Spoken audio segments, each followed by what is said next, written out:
আজকে তোমাদের সাথে শেয়ার করব দারুণ একটা সুস্বাদু স্যালাডের রেসিপি। স্যালাডটা বানানোর জন্য প্রথমেই এক বাটি টক দই নিয়েছিলাম আর সেটাকে খুব ভালো করে ফেটিয়ে নিয়েছিলাম। তারপরে এর মধ্যে দিয়েছিলাম কিছু পরিমাণ অরিগ্যানো আর অনেকটা চিলি ফ্লেক্স, আর দিয়েছিলাম অল্প পরিমাণে গোলমরিচ গুঁড়ো। আমার যেহেতু একটু ঝাল পছন্দ তাই আমি বেশি পরিমাণে চিলি ফ্লেক্স দিয়েছিলাম। তোমরা চাইলে এটাকে স্কিপও করতে পারো বা অল্প পরিমাণেও দিতে পারো। তারপরে খুব ভালো করে টক দইয়ের সাথে এই মশলাগুলোকে ফেটিয়ে মিক্স করে নিয়েছিলাম। এরপর এই মিক্সচারটার মধ্যে অ্যাড করেছিলাম পেরি পেরি মশলা। এটা তোমরা তোমাদের স্বাদ অনুযায়ী দেবে। পেরি পেরি মশলাটা দিয়েও এটাকে খুব ভালো করে মিশিয়ে নিতে হবে। মশলাগুলো মেশানোর সময় অবশ্যই দেখে নেবে যাতে কোনো প্রকার মশলার লাম্পস যেন না হয়ে থাকে।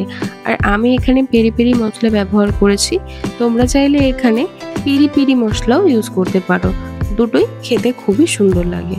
আর এর মধ্যে অ্যাড করেছিলাম আমার স্বাদ অনুযায়ী অল্প একটু নুন। তোমরা চাইলে এর মধ্যে অল্প পরিমাণ লেবুর রসও অ্যাড করতে পারো, বাট আমি সেদিনকে লেবু না থাকা লেবুর রসটা ব্যবহার করিনি। তারপরে আমি নিয়েছিলাম কুচি কুচি করে কাটা গাজর, আর নিয়েছিলাম কুচি কুচি করে কাটা শসা, বেশ খানিকটা কুচনো পেঁয়াজ, আর তারপর এর মধ্যে অ্যাড করেছিলাম ক্যাপসিকাম। অনেকে ক্যাপসিকাম পছন্দ করো না, তারা এটাকে স্কিপ করতে পারো। এরপরে এর মধ্যে অ্যাড করেছিলাম 10 মিনিট ভাপিয়ে নেওয়া সুইট কর্ন, আর তার মধ্যে দিয়েছিলাম অল্প পরিমাণে কাঁচা লঙ্কা কুচি। সব সবজিগুলো এইভাবে একটা বাটিতে অ্যাড করে নেওয়ার পর এর মধ্যে দিয়েছিলাম আগে থেকে বানিয়ে রাখা দইয়ের ড্রেসিংটা। দইয়ের ড্রেসিংটা ওপর থেকে ঢেলে দেওয়ার পর এটাকে খুব ভালো করে চামচের সাহায্যে মিশিয়ে নিতে হবে। তোমরা চাইলে দইয়ের পরিমাণটা তোমাদের স্বাদ অনুযায়ী বাড়াতে বা কমাতে পারো। দইটা খুব একটা বেশি হলে খুব একটা ভালো লাগে না খেতে, আবার খুব কম হয়ে গেলেও ভালো লাগে না। তাই পরিমাণ মতন একদম স্যালাডটা যাতে মাখা মাখা হয় সেই পরিমাণে আমাদের বুঝে দইটাকে অ্যাড করতে হবে। দেখবে স্যালাডের কনসিস্টেন্সিটা ঠিক এরকমই হবে।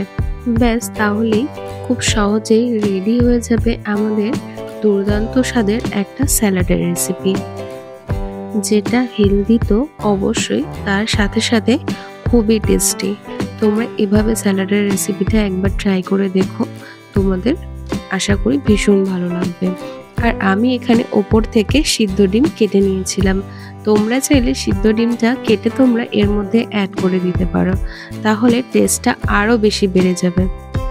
অনেক সময় হেলদি জিনিস খেতে টেস্টি হয় না, কিন্তু বিশ্বাস করো এইভাবে স্যালাডটা বানালে সেটা দুর্দান্ত খেতে হয়। এরকম আরও অনেক নানান ধরনের রেসিপির জন্য আমার চ্যানেলটাকে লাইক, কমেন্ট, শেয়ার, সাবস্ক্রাইব করে পাশে থেকো।